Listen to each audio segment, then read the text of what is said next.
ഞാൻ വായിച്ചിട്ടുള്ള പുസ്തകങ്ങളിൽ വെച്ച് ത്യാഗത്തെക്കുറിച്ച് ഏറ്റവും വിശദീകരിക്കുന്ന ബുദ്ധമതമാണ്.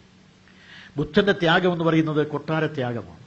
എന്ന് പറഞ്ഞാൽ തന്റെ രാജത്വം, തന്റെ അധികാരം, ഭാര്യ, ആദ്യമായി കിട്ടിയ കുട്ടി, ഇതിനെല്ലാം ഉപേക്ഷിച്ച് പോരുമ്പോൾ അദ്ദേഹം അനുഭവിക്കുന്ന മാനസിക വ്യഥ, അത് അവതരിപ്പിച്ചുകൊണ്ടാണ് ബുദ്ധമതം അതിനെ മഹത്തായ ത്യാഗം എന്ന് വിശേഷിപ്പിക്കുകയും അത് കൊണ്ടാടുകയും ചെയ്യുന്നത്.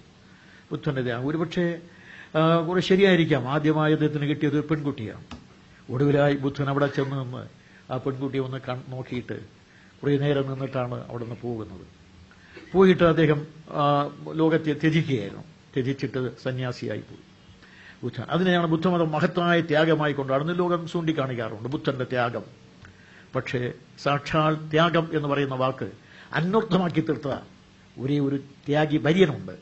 അത് നമ്മുടെ കർത്താവായ യേശു ക്രിസ്തു. അവൻ ത്യജിക്കേണ്ടി വന്നപ്പോൾ ത്യജിച്ചത് കേവലം ഐഹിക ലോകത്തിലെ ഏതെങ്കിലുമല്ല, പിതാവായ ദൈവത്തോടൊപ്പം ദൈവത്തോടുകൂടെ ദൈവമായിരുന്ന ദൈവത്വം എന്ന പദവി.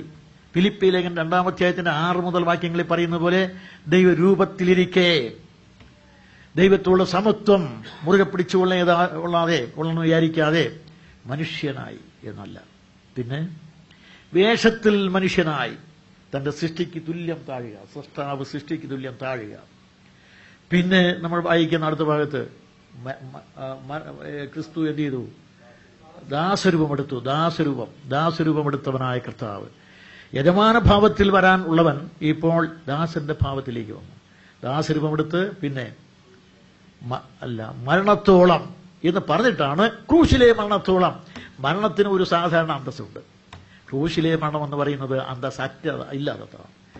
നിന്ദ്യം, നീചം, നികൃഷ്ടം, ശബ്ദം എന്ന് പറയാവുന്ന പദങ്ങൾ കൊണ്ടാണ് അതിനെ വിശേഷിപ്പിക്കുന്നത്. ഞാൻ പറയുന്നതല്ല, പൗലോസ് പറഞ്ഞ വാക്യങ്ങളെ എന്റെ വാക്കുകൾ ഞാൻ പറഞ്ഞതേ ഉള്ളൂ. യഹൂദന്മാർക്ക് ശാപവും ഇടർച്ചയും, യവനന്മാർക്ക് പോഷത്വം. അതാണ് കുരിശ് മരണം.